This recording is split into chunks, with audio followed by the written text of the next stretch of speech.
Shalom semua, apa kabar? Saya percaya kita semua di dalam naungan Tuhan dan hari ini akan ada tuntunan Tuhan buat kita sehingga kehidupan kita akan ada di jalan kemenangan dan tujuan Tuhan yang sudah disediakan buat kita. Amin. Untuk itu kita perlu buka hati. Yuk kita mulai dengan doa. Bapa, terima kasih buat hari yang Tuhan berikan, buat tuntunan yang Tuhan juga selalu berikan buat kami sehingga kehidupan kami adalah kehidupan anak-anak kerajaan Allah, anak-anak Bapa di surga yang mencerminkan segala kemuliaan Tuhan dan juga menggenapi tujuan Tuhan. Sebab itu kami buka hati. Tuhan juga pakai semua peralatan yang ada, bejana yang menyampaikan sehingga membawa kemuliaan buat Tuhan dan Roh Kudus berbicara kepada kami semua yang mendengarkan. Bukan dengan suatu hal yang biasa tetapi kekuatan daripada kerajaan Allah. Kemuliaan yang dinyatakan di hidupan kami. Kami siap di dalam nama Tuhan Yesus. Haleluya. Amin. Mari kita yang siap. Kita mulai buka hati. Ya, kita mulai bahwa hari ini temanya adalah keputusan menentukan apa yang dilihat, saudara-saudari. Hari-hari ini Tuhan membawa saya kepada tokoh-tokoh Alkitab. Dan hari ini kita akan melihat lewat kehidupan daripada anak Tuhan yang yaitu Yusuf, saudara-saudari. Ya, dan kita pakai ayat emasnya, ayat pokoknya adalah Kejadian 50 ayat 20a, saudara-saudari. Dan ayat ini menjadi satu ayat yang sangat kita suka karena firman-Nya katakan, memang kamu telah mereka-reka yang jahat, tetapi Allah telah mereka-rekanya untuk kebaikan. Saudara-saudari, bukankah ayat ini yang juga menjadi fondasi ataupun dasar daripada Roma 8 ayat 28 bahwa kita tahu sekarang bahwa Allah turut bekerja, ya, mereka-reka kira-kira gitu, untuk mendatangkan kebaikan bagi kita. Amin, saudara. Dan saudara-saudari, kadang kita hanya melihat bahwa ketika firman Tuhan dikatakan Kejadian 50 ayat 20 ini mengatakan kamu telah mereka-rekakan yang jahat. Kita pikir kamu adalah orang lain, manusia. Tapi saya mengatakan kamu itu juga bisa bicara tentang perbuatan si jahat, rancangan si jahat, keadaan yang buruk, ataupun juga kebodohan kita, kegagalan kita. Tapi ketika kita mengundang Tuhan, kita menyadari rancangan Tuhan, kita menyadari tuntunan Tuhan, maka Allah pasti bekerja untuk mendatangkan kebaikan. Amin. Dan ketika Yusuf menyampaikan kebenaran firman ini, saudara-saudari, ini adalah ketika ayahnya sudah meninggal di Mesir dan dia diperhadapkan dengan saudara-saudaranya. Jadi kalau Anda yang sudah familiar dengan cerita Yusuf, Anda tahu bahwa Yusuf ketika umur 17 dibuang ya oleh saudara-saudaranya dan aturan mau dibunuh tapi kemudian hanya dibuang jadikan budak dan itu dibawa ke Mesir dari tanah Kanaan dibuang ke Mesir dan sesudah itu Yusuf berjuang dari menjadi budak lalu kemudian dia aturan mau naik ya sudah dipercaya oleh Potifar tuannya kemudian dia dikhianatin dituduh palsu oleh istri Potifar, dia masuk penjara lagi, ya di penjara dia sudah mengartikan mimpi daripada tukang juru minum, tapi kemudian tidak diingat, lalu dia didiamkan begitu hingga suatu saat baru Tuhan bergerak dan dia mengartikan mimpi daripada Firaun, lalu dia diangkat, saudara-saudari. Jadi kehidupannya seolah-olah naik, sudah mau naik, jatuh lagi, udah mau naik, jatuh lagi. Orang dunia bilang ini kutuk, orang dunia bilang kamu itu orang yang sial amat sih. Tetapi kita tahu anak-anak Tuhan selalu akan dituntun untuk naik. Walaupun prosesnya mungkin agak turun naik. Tapi kecenderungannya bersama Tuhan akan pasti naik. Saudara. Amin ya. Dan ketika dia menjadi orang nomor 2 di Mesir, kepercayaan ya Firaun, lalu kemudian kakak-kakaknya, saudara-saudaranya, bahkan ayah sendiri ya, membutuhkan gandum dan membeli dari mereka, tapi mereka tidak sadar bahwa itu Yusuf, sehingga akhirnya Yusuf menyatakan dirinya itu siapa. Nanti Anda baca dalam Kejadian 5 ayat sebelumnya dari 35 sampai 50 itu pasal paling banyak di Alkitab yang berbicara tentang Yusuf ya. Nah, singkat cerita mereka diperdamaikan lalu mereka pindah ke Mesir, ke tanah Goshen di Mesir, saudara. Ayahnya juga suatu pertemuan yang mengharukan juga dengan saudara-saudaranya, ya. Lalu mereka tinggal di situ. Ayahnya saat itu 130 tahun pindah ke Mesir, lalu kemudian ayahnya mati di Mesir. Ya. 147 tahun kalau nggak salah, saudara. Saya lupa. Ya. Jadi cukup 10 tahun lebih ayahnya tinggal di Mesir dan menghabiskan waktu bersama Yusuf, saudari. Dan ketika ayahnya meninggal, sudah dikubur, ya, di Gua Makpelah, lalu saudara-saudaranya datang. Mereka bilang, ayah berpesan supaya kamu mengampuni kami, kira-kira kayak begitu. Lalu ini perkataan Yusuf. Jadi dengan kata lain, Yusuf sudah ada melihat tangan Tuhan, tujuan Tuhan. Kenapa dia ada di Mesir, walaupun dengan cara dibuang, ya saudara-saudari. Dia ada di situ. Ya. Dengan kata lain, Yusuf udah ngerti bahwa selama ini kesusahan dia, tekanan dia, kepedihan dia membawa tujuan Tuhan. Dengan kata lain, saya mau katakan pain to purpose. Yusuf udah melihat sekarang, ya, bahwa apa yang dia lalui saat ini sebelumnya adalah membawa tujuan Tuhan, walaupun setengah mati. Buat kita mungkin, wah, dia enak, udah tahu. Ya memang. Tetapi Anda juga harus melihat, ada momen dari umur 17 sampai umur 30 tahun.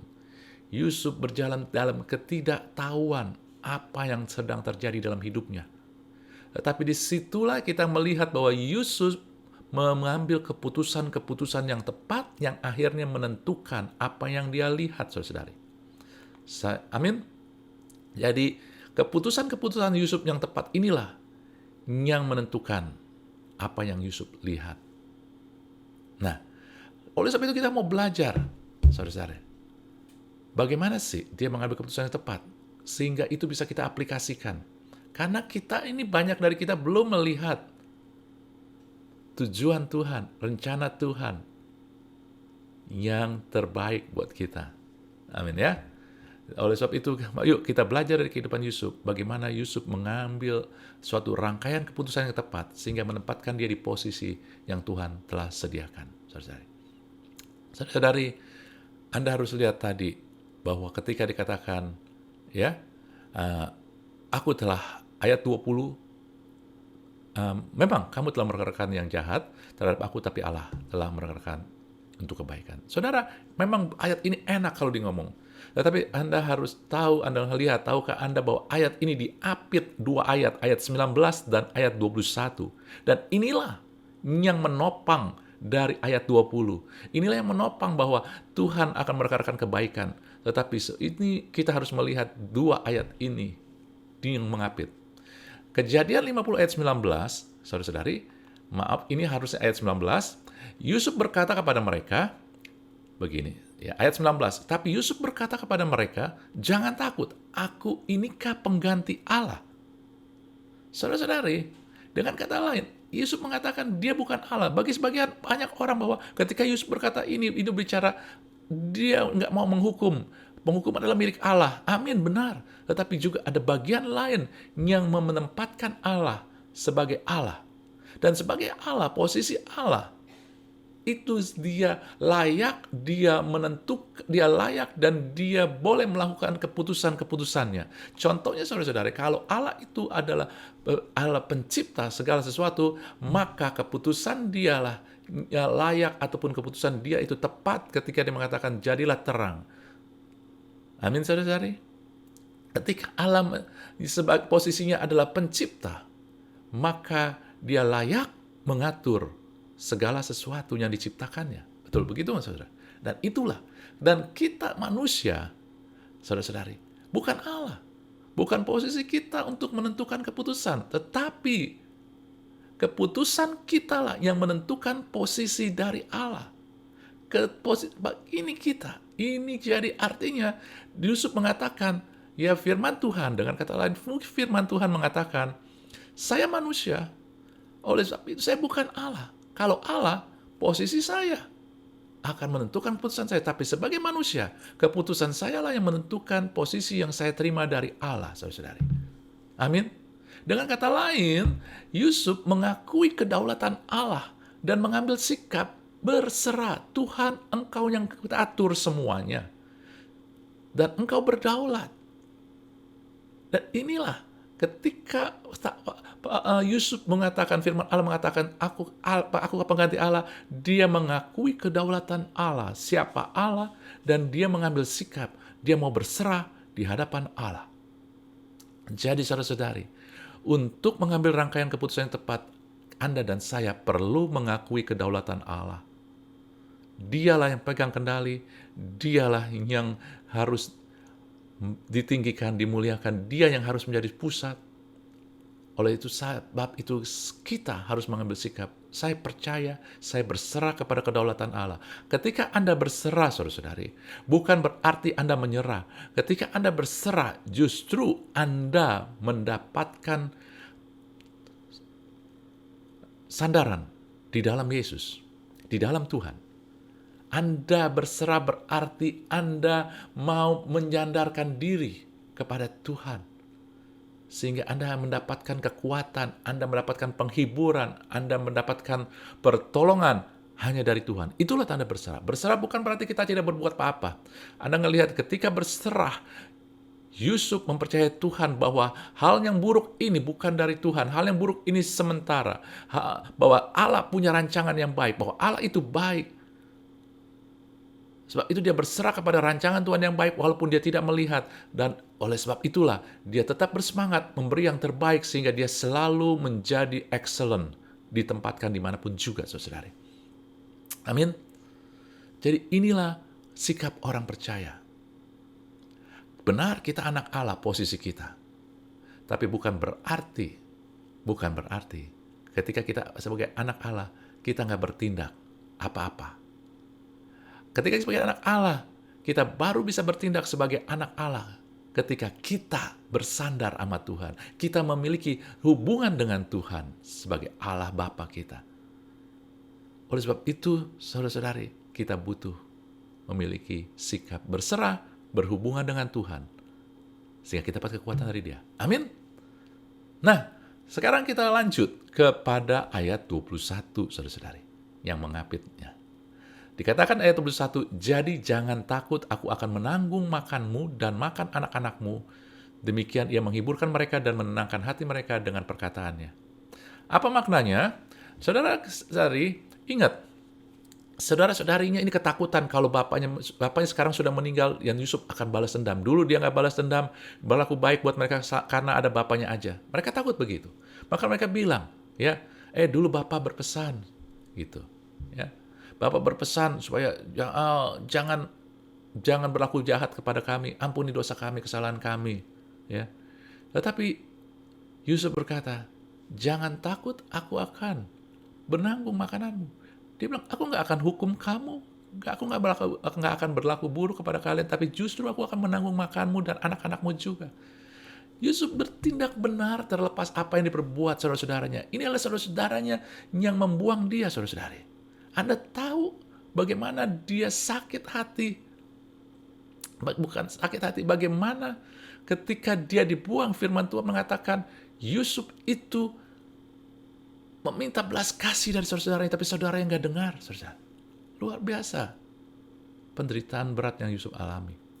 Sebab itu mari kita bertindak benar, terlepas apa yang telah diperlakukan orang lain. Ya, saudara-saudari. Anda ingat juga bagaimana cerita ini di ayat 16 dan 17 sebelumnya dikatakan bahwa mereka menyampaikan pesan kepada Yusuf sebelum ayahmu mati itu, ia telah berpesan supaya haruslah engkau juga mengampuni, kira-kira saudara mengatakan pada Yusuf, ampuni ya kesalahan saudara-saudaramu dan dosa-dosa mereka.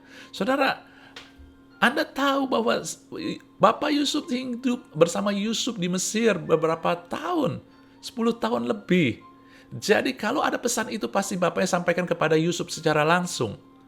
Jadi dengan kata lain saya berpercaya bahwa ini bukan pesan Bapak Yusuf, ya bapaknya mereka kepada saudara-saudara Yusuf.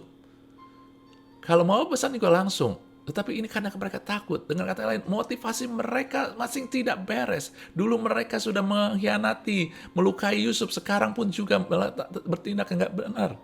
Saudara, tetapi Yusuf tetap bertindak benar apapun yang diperbuat orang lain. Saudara, kita butuh hal yang sama. apapun, terlepas apapun yang berbuat orang lain, kita harus bertindak benar. Karena kita punya Tuhan, kita punya Allah yang memiliki tujuan buat hidup kita. Walaupun terlepas apapun yang diperbuat orang lain, saudara-saudari. Amin. Lalu kita kembali lagi ayat tadi, saudara-saudari. Ayat 21, jangan takut, aku akan menanggung. Ya, saudara, Anda ngelihat, seharusnya Yusuf nggak perlu lakukan gitu. Tetapi Yusuf bilang dia akan tanggung. Dengan kata lain, Yusuf memperlihatkan sikap keputusan yang benar, yang tepat. Yaitu dia mau mengambil beban agar terus bisa berkembang. Dia mengambil beban lebih, saudara. Karena dia tahu ketika dia mau mengambil beban lebih, maka Allah memampukan lebih, menyediakan lebih buat dia. Saudara, untuk mengambil keputusan yang tepat, Anda harus mulai memikirkan orang lain. Anda harus mulai memikul juga hal-hal yang lebih, tanggung jawab lebih, beban yang lebih. Jangan hanya memikirkan diri sendiri. Saudara, Anda tahu ini adalah telah menjadi sikap Yusuf. Ini bukan seketika sikap Yusuf. Saudara, suatu ketika Anda tahu Yusuf disuruh bapaknya ke Sikem untuk melihat saudara-saudaranya yang sedang mengembalakan kambing domba. Lalu Yusuf langsung katakan, iya Bapak. Ya. Dan kemudian ketika Yusuf menyuruh Yusuf ke Hebron, melihat ke Hebron, Yakub pergi. Ketika Yakub sampai di Hebron, saudara-saudari, ya, di lembah Hebron, Yusuf nggak menemui saudara-saudaranya. Dia nggak menemui, tapi kemudian dia ketemu ada orang, dia tanya, ya, kamu tahu nggak kemana saudara-saudaraku? Dan dikasih tahu, mereka sudah pergi ke Dotan. Tadi ayah Yusuf bilang bahwa kamu pergi ke Hebron aja. Ke Sikem doang. Amin ya? Jadi dia bisa bilang bapaknya, Bapak nggak ada di Sikem. Karena dari Hebron, tempat daripada Yusuf, rumah mereka sampai ke ke Sikem, itu 80 kilometer. Dan kalau ke Dotan lagi, 24 kilo. Itu suatu perjalanan yang jauh. Lelah, saudara. 80 kilo lebih dari Jakarta Bogor. Jakarta Bogor 60. Ini 80. Nah saudara, tetapi Yusuf mau mengambil beban lebih. Dia bisa pulang pada bapak nggak ada di Sikem. Selesai karena bapaknya bilang suruh ngelihat ke Sikem kan. Tetapi Yusuf bertanggung jawab sehingga dia mengambil beban lebih. Dia pergi ke Dotan, dan di Dotan itulah dia dikhianati oleh saudara-saudaranya. Saudara-saudari, kita perlu mengambil keputusan yang tepat. Tetapi untuk itu kita perlu memiliki sikap, yaitu mau memikul beban lebih dan agar kita bisa berkembang. Jadi saudara, untuk mengambil keputusan yang tepat, kita harus juga mengambil beban. Saudara-saudari, kita harus mau mengambil beban yang lebih. Kita harus juga, saudara-saudari, bertindak benar terlepas apa yang terbuat orang lain. Kita harus mengakui kedaulatan Allah dan mengambil sikap berserah di hadapan Allah. Amin. Bagaimana dengan kita? Bagaimana keadaan kita saat hari ini? Mungkin hari-hari ini kita merenungi kegagalan kita di masa lalu. Mungkin hari-hari ini kita juga terluka dengan apa yang diperlakukan orang. Mungkin hari-hari ini kita juga bingung dengan keadaan sekeliling kita yang sepertinya awan kelabu terus. Tetapi saya mau katakan, itu nggak menentukan keadaan kita. Yang menentukan adalah keputusan kita.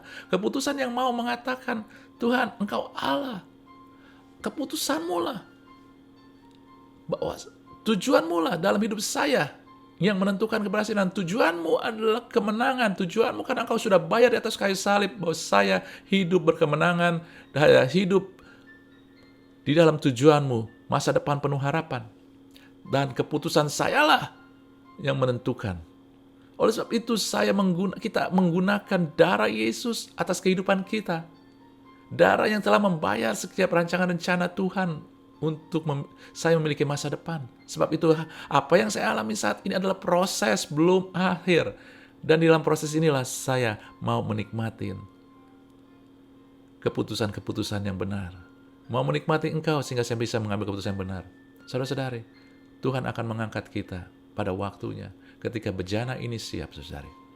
Amin. Mungkin kita nggak ngerti, tapi dipegang kendali. Ngikut Tuhan bukan masalah mengerti. Ngikut Tuhan adalah masalah percaya sehingga akhirnya kita bisa mengambil keputusan yang tepat. Berserahlah kepada Tuhan.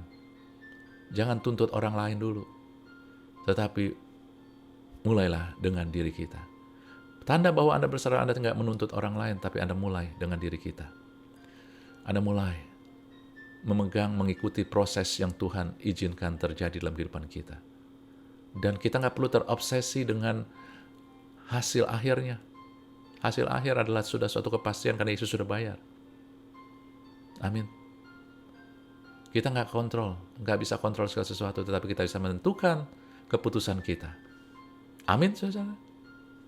Kiranya memberkati kita. Kita tutup dengan doa. Bapa, terima kasih berkat kemurahan Tuhan yang menyertai kami dengan tuntunan Tuhan yang ada, Tuhan, dan proses yang kami miliki saat ini. Kami percaya keadaan kami, Tuhan, akan terus bertambah baik, akan menjadi baik, karena Engkau pasti turut bekerja, Tuhan, mendatangkan kebaikan buat kami. Tuntun kami Roh Kudus lewat firman kebenaran ini, sehingga bisa kami aplikasikan, sehingga kami mengambil keputusan yang tepat. Kami mendahului, Tuhan, kedaulatan Allah, sehingga mengizinkan Tuhan membentuk kami lewat proses, menyediakan bejana hidup ini, sehingga siap menampung berkat-berkat Tuhan, tujuan Tuhan. Kami bersandar kepadamu, dan tuntun kami Roh Kudus bertindak benar, tidak dipengaruhi oleh keadaan dan orang lain. Dan juga taruh di hidup kami senantiasa, nggak egois, tetapi mulai memikirkan orang lain, mulai mau mengambil beban, agar kami bisa terus dipercayakan lebih dan berkembang lebih lagi. Terima kasih. Segala kemuliaan, hormat, syukur hanya bagimu dalam nama Tuhan Yesus. Haleluya. Amin. Tuhan berkati kita semua.